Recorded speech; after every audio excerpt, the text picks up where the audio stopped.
ഇടതുപക്ഷത്ത് നിന്ന് അതല്ലെങ്കിൽ CPIM-ൽ നിന്ന് ഒരു വോട്ട് ചേർക്കാനുള്ള ശ്രമം നടന്നാൽ, സ്വന്തം വിലാസത്തിലല്ലാതെ മറ്റൊരു വീട്ടിൽ വോട്ട് ചേർത്താൽ എന്തായിരിക്കും കേരളത്തിലെ ചർച്ച? അതും ഒരു സ്ഥാനാർത്ഥിയാണെങ്കിൽ, അതും ഒരു CPIM-ന്റെ ഏതെങ്കിലും ബ്രാഞ്ച് അംഗമായിരുന്നെങ്കിൽ ഇന്ന് കേരളത്തിൽ വലിയ ചർച്ച നടന്നേനെ. കള്ള വോട്ട് ചേർത്തു CPIM, ഇതാ ഉദാഹരണം എന്ന് പറഞ്ഞു. ഇവിടെ ഇപ്പോൾ അന്തിച്ചർച്ചകൾ നടന്നേനെ. എല്ലാ പത്രങ്ങളിലും ഒന്നാം പേജിൽ വാർത്തകൾ നിരന്നേനെ. എന്തിനേറെ പറയുന്നു, പ്രതികരണങ്ങളുമായി പലരും രംഗത്ത് വരും.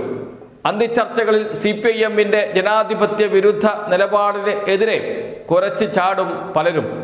പക്ഷെ ഇപ്പോൾ ഒന്നുമില്ല, വളരെ ശാന്തം എന്ന് മാത്രമല്ല, വോട്ട് ചേർക്കാൻ ശ്രമിച്ച, കള്ള വോട്ട് ചേർക്കാൻ ശ്രമിച്ച ആൾ ഇരയായി മാറുകയും ചെയ്യുന്നു.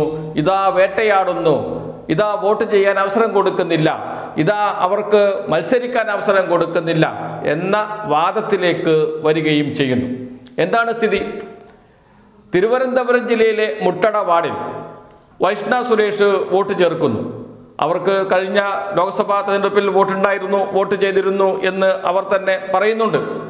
എന്നാൽ തദ്ദേശ സ്ഥാപനങ്ങളിലേക്കുള്ള വോട്ടർ പട്ടികയിൽ പേരില്ല.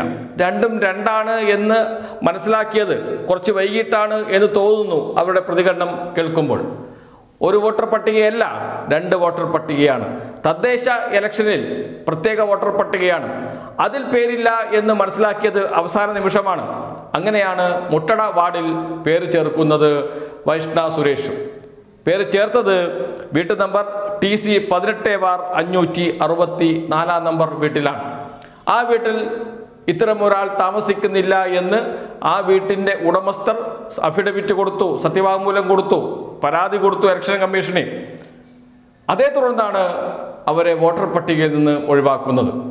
എന്ന് വെച്ചാൽ താമസിക്കാത്ത ഒരിടത്ത് താമസിക്കുന്നു എന്ന പേരിൽ വോട്ട് ചേർക്കാൻ ശ്രമിച്ചു. അത് കള്ള വോട്ടല്ലേ, വ്യാജ വോട്ടല്ലേ? അതിനുശേഷം അവർ പറയുന്ന ന്യായീകരണം അതല്ല, അത് സാങ്കേതിക പ്രശ്നമാണ്. ഞാൻ വോട്ട് ചേർത്തത് ആ വീട്ടിലല്ല, വോട്ട് ചേർത്തത് TC 18/2365 നമ്പർ വീട്ടിലാണ് എന്ന് അതും പറയുന്നുണ്ട് വൈഷ്ണ സുരേഷ്. അതുകൊണ്ട് ചില സാങ്കേതിക പ്രശ്നമുണ്ട്, അത് മാറ്റാൻ വേണ്ടി ഞാൻ അപേക്ഷ കൊടുത്തിരുന്നു. രജിസ്റ്റേർഡ് തപാലിൽ ജില്ലാ കലക്ടർക്ക് അപേക്ഷ കൊടുത്തിരുന്നു. ഒരു തീരുമാനവും കലക്ടറിൽ നിന്ന് ഉണ്ടായില്ല എന്നാണ്. ജില്ലാ കലക്ടർ അല്ല പരാതി കൊടുക്കേണ്ടത്, വോട്ട് രജിസ്ട്രേഷൻ ഓഫീസറുണ്ട്, അവർക്കാണ് പരാതി കൊടുക്കേണ്ടത്.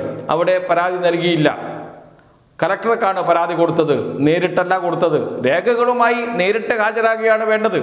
അങ്ങനെയാണ് തദ്ദേശ സ്ഥാപനങ്ങളിലേക്കുള്ള തെരഞ്ഞെടുപ്പിന് വോട്ടർ പട്ടികയിൽ പേര് ചേർക്കുന്നത്. നമ്മളൊക്കെ പലരുടെയും പേര് ചേർത്തിട്ടുണ്ട്, ഞങ്ങൾ ചേരുകയും ചെയ്തിട്ടുണ്ട്. അങ്ങനെ വരുമ്പോൾ ഓൺലൈൻ വഴി പേര് രജിസ്റ്റർ ചെയ്തതിനു ശേഷം ഡോക്യുമെന്റുമായി കോർപ്പറേഷൻ ഓഫീസിലുള്ള ഇലക്ഷൻ കമ്മീഷന്റെ ചുമതലപ്പെട്ട ഉദ്യോഗസ്ഥനെ കാണുകയും രേഖകൾ നേരിട്ട് ഹാജരാക്കുകയും അതനുസരിച്ചാണ് വോട്ടർ പട്ടികയിൽ പേര് ചേർക്കുകയും ചെയ്തത്. അതാണ് അതിൻ്റെ നടപടിക്രമം. തിരുത്തുണ്ടെങ്കിൽ തിരുത്തലിന് വേണ്ടി വീണ്ടും അപേക്ഷ കൊടുക്കുകയും അപേക്ഷ നേരിട്ട് ഡോക്യുമെന്റ് ഹാജരാക്കുകയും അതിനുശേഷം തിരുത്തുകയും ചെയ്യണം. അതാണ് അതിൻ്റെ നടപടിക്രമം. ഇതൊന്നും പാലിക്കാതെയാണ് വൈഷ്ണ സുരേഷ് ഇരയുടെ വേഷം കെട്ടുന്നത്. കോടതിയുടെ പരാമർശമുണ്ടായിട്ടുണ്ട്, അത് സ്വാഭാവികമായ ഒരു പരാമർശമാണ്, വിധിയല്ല, വാക്കാലുള്ള നിർദ്ദേശമാണ്. രണ്ടുപേരുടെയും പരാതി കേട്ട് തീരുമാനമെടുക്കണമെന്ന് ജില്ലാ ഇലക്ടറൽ ഓഫീസർക്ക് നിർദ്ദേശം നൽകിയിരിക്കുന്നു. രണ്ടുപേരുടെയും പരാതി കേൾക്കണം, അങ്ങനെ ഹിയറിങ്ങിന് വിളിക്കണം. രണ്ടുപേരുടെയും പരാതി കേട്ടു, ഹിയറിങ്ങിന് വിളിച്ചു. അതിനുശേഷം ഇലക്ഷൻ കമ്മീഷൻ വരും ദിവസം തീരുമാനമെടുക്കും. 2 ദിവസത്തിനകം തീരുമാനമെടുക്കണം എന്നാണ് ഹൈക്കോടതി പറഞ്ഞിരിക്കുന്നത്. 19-ാം തീയതിയിലേക്ക് കേസ് മാറ്റിവെച്ചിട്ടുണ്ട്. എന്താണ് യഥാർത്ഥ വസ്തുത, എന്താണ് സംഭവിച്ചത് എന്ന് കോടതിയെ ബോധ്യപ്പെടുത്താൻ കഴിയും എന്നാണ് ഇലക്ഷൻ കമ്മീഷന്റെ ഉദ്യോഗസ്ഥർ പറയുന്നത്. സത്യത്തിൽ ഇവിടെ നടന്നിരിക്കുന്നത് ഒരു കള്ളവോട്ട് ചേർക്കലാണ്. ഇരയല്ല, കള്ളവോട്ട് ചേർത്ത ആള് എന്ന രൂപത്തിൽ തന്നെ അത് വായിക്കപ്പെടേണ്ടതാണ്. പക്ഷേ അതിൽ കോടതി പറഞ്ഞതുപോലെ ഒരു ചെറുപ്പക്കാരിയുടെ വോട്ട് എന്തിന് ഇല്ലാതാക്കുന്നു, സാങ്കേതിക പ്രശ്നം പറഞ്ഞ് എന്ന ചോദ്യം ചോദിക്കുന്നുണ്ട്. അവർ താമസിക്കുന്നത് എവിടെയാണ്? അവിടെ അവർക്ക് വോട്ടുണ്ടെങ്കിൽ അവിടെ വോട്ട് ചേർത്താൽ മതി. അത് കോർപ്പറേഷൻ്റെ അതിർത്തിയിലായിരിക്കണം എന്ന് മാത്രമേ ഉള്ളൂ. ഞാൻ മനസ്സിലാക്കുന്നത് അവരുടെ വീട് പേരൂർക്കടയാണ് എന്നാണ്. പേരൂർക്കട തിരുവനന്തപുരം കോർപ്പറേഷനിൽപ്പെട്ട സ്ഥലം തന്നെയാണ്. അവിടെ വോട്ട് ചേർത്താൽ മതി. അവിടെ വോട്ട് ചേർത്താലും അവർക്ക് മുട്ടട വാർഡിൽ മത്സരിക്കാം. പക്ഷേ അവർ അറിവില്ലായ്മ കൊണ്ടാണോ എന്നറിയില്ല, വാർഡിൽ തന്നെ പേര് ചേർക്കാൻ ശ്രമം നടത്തി. അതാണ് ഇപ്പോൾ പൊല്ലാപ്പായി മാറിയിരിക്കുന്നത് എന്ന് വേണം കരുതാൻ. പക്ഷെ അത് വലിയ രാഷ്ട്രീയ പ്രശ്നമാക്കി. ഞാൻ മത്സരിക്കുന്നത് കൊണ്ട് എൻ്റെ പേര് വെട്ടുകയാണ്, CPIM-ഉം LDF-ഉം പരാജയ ഭീതിയിലാണ് എന്നൊക്കെ പറഞ്ഞ് അതിന് രാഷ്ട്രീയ മാനം നൽകി ഒരു സംസ്ഥാന പ്രശ്നമാക്കി മാറ്റി കോർപ്പറേഷൻ മുഴുവൻ ഇതുപോലെ CPIM വോട്ട് ചേർക്കുന്നതിനെ തടയുന്നു എന്ന രൂപത്തിലൊക്കെ വാർത്തകൾ വരുത്താൻ ശ്രമിക്കുമ്പോഴാണ് അതിൽ ഒരു അപകടമില്ലേ എന്ന് തോന്നുന്നത്. പരാതി നൽകിയത് വൈഷ്ണ സുരേഷ് മത്സരിക്കാൻ തീരുമാനിച്ചതിന് ശേഷമല്ല, അതിനു മുമ്പ് തന്നെ പരാതി നൽകിയിട്ടുണ്ട് എന്നാണ് അറിയുന്നത്. ഏകദേശം സെപ്റ്റംബർ മാസത്തിൽ തന്നെ പരാതി നൽകിയിരുന്നു. അത് വൈഷ്ണ സുരേഷിന്റെ പേര് ഒഴിവാക്കാൻ വേണ്ടി മാത്രമല്ല, അതോടൊപ്പം 7ഓളം പേരുടെ ഇതുപോലെ കള്ളവോട്ട് ചേർത്ത 7ഓളം പേരുടെ പേര് മാറ്റണം എന്ന് പറഞ്ഞിട്ടുണ്ട്. വ്യാജ വോട്ട്, കള്ളവോട്ട് എന്നൊക്കെ വേണമെങ്കിൽ ഇതിനെ പറയാം. സ്വന്തം താമസ സ്ഥലത്തല്ലാതെ മറ്റൊരിടത്ത് വോട്ട് ചേർക്കുക എന്നത് തെറ്റായ കാര്യമാണ്. അതൊരിക്കലും പാടില്ലാത്ത കാര്യമാണ്. അങ്ങനെ ചെയ്തിട്ടുണ്ടെങ്കിൽ അത് കുറ്റകരമാണ്. അതെല്ലാം മറച്ചു പിടിച്ചുകൊണ്ട് ഇരവാദം മുഴക്കുകയാണ് ചെയ്യുന്നത് കോൺഗ്രസ് നേതാക്കൾ. അത് കോർപ്പറേഷനിൽ, ജില്ലയിലൊക്കെ വലിയ തെരഞ്ഞെടുപ്പ് പ്രചാരണായുധമായി ഉപയോഗിക്കുന്നു. അതുപോലെ തന്നെയാണ് കോഴിക്കോട് മേയർ സ്ഥാനാർത്ഥിയുടെയും അവസ്ഥ. വോട്ടില്ല. അദ്ദേഹം ധരിച്ചിരിക്കുന്നത് നിയമസഭാ തെരഞ്ഞെടുപ്പിൽ, ലോക്സഭാ തെരഞ്ഞെടുപ്പിൽ ഉപയോഗിക്കുന്ന വോട്ടർ പട്ടിക തന്നെയാണ് തദ്ദേശ തെരഞ്ഞെടുപ്പിലും ഉപയോഗിക്കുന്നത് എന്നാണ്. അങ്ങനെയല്ല എന്ന് മനസ്സിലാക്കാനുള്ള സാമാന്യമായ ഒരു ബോധം മത്സരിക്കുന്ന സ്ഥാനാർത്ഥിയാകുന്ന ആൾക്കെങ്കിലും ഉണ്ടാകേണ്ടേ? അദ്ദേഹം മേയർ സ്ഥാനാർത്ഥിയാകാൻ പോകുന്നു എന്നൊക്കെയാണ് പറയുന്നത് കോൺഗ്രസ് നേതാക്കൾ. അങ്ങനെയുള്ള ഒരാൾ അത് മനസ്സിലാക്കേണ്ടേ? ഇനി അദ്ദേഹം അത് മനസ്സിലാക്കിയില്ല എന്ന് വെക്കാം. ആ പ്രദേശത്തെ കോൺഗ്രസ് പ്രവർത്തകർ അത് മനസ്സിലാക്കുകയും തിരുത്തുകയും ചെയ്യണ്ടേ? വോട്ടർ പട്ടിക പഠിക്കണ്ടേ? കരട് വോട്ടർ പട്ടിക പഠിച്ച് ആരൊക്കെ വോട്ടർമാരുണ്ട്, അതിൽ കോൺഗ്രസിന് അനുകൂലമായി വോട്ട് ലഭിക്കുന്നത് ആരൊക്കെ, അവരുടെ പേരുകൾ പട്ടികയിലുണ്ടോ എന്ന് പരിശോധിച്ച് ഇല്ലെങ്കിൽ ഉൾപ്പെടുത്താൻ വേണ്ടിയുള്ള നടപടിക്രമം അത് കൃത്യമായും ഇലക്ഷൻ കമ്മീഷൻ പറഞ്ഞിട്ടുണ്ട്, സമയം നൽകിയിട്ടുണ്ട്. അവസാന നിമിഷം വരെ സമയം നൽകിയിരുന്നു. അവസാന നിമിഷം 2 ദിവസത്തെ സമയം നൽകിയിരുന്നു വോട്ടർ പട്ടികയിൽ പേര് ചേർക്കാനും തിരുത്താനും ഒക്കെ. ആ സമയം പോലും ഉപയോഗിച്ചില്ല VM വിനുവും.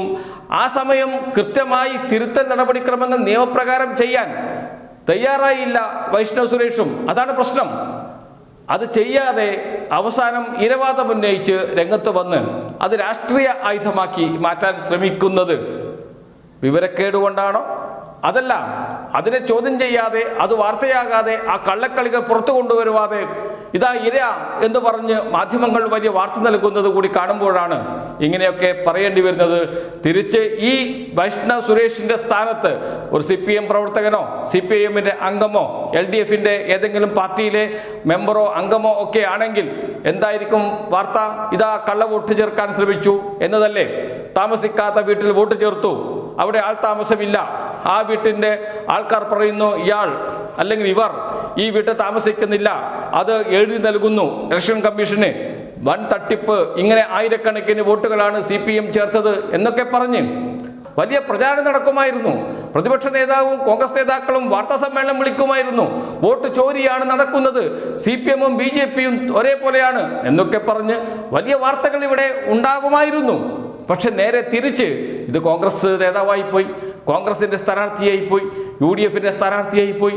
അവിടെ ഒന്നുമില്ല, എല്ലാം മറന്ന് അതേ വ്യക്തിയെ ഇരവാദത്തിലേക്ക്, ഇതാ ഇര എന്ന രീതിയിലേക്ക് അവതരിപ്പിക്കുന്നു നമ്മുടെ മാധ്യമങ്ങൾ അതേ ചെയ്യൂ, അതിൽ സംശയമൊന്നുമില്ല.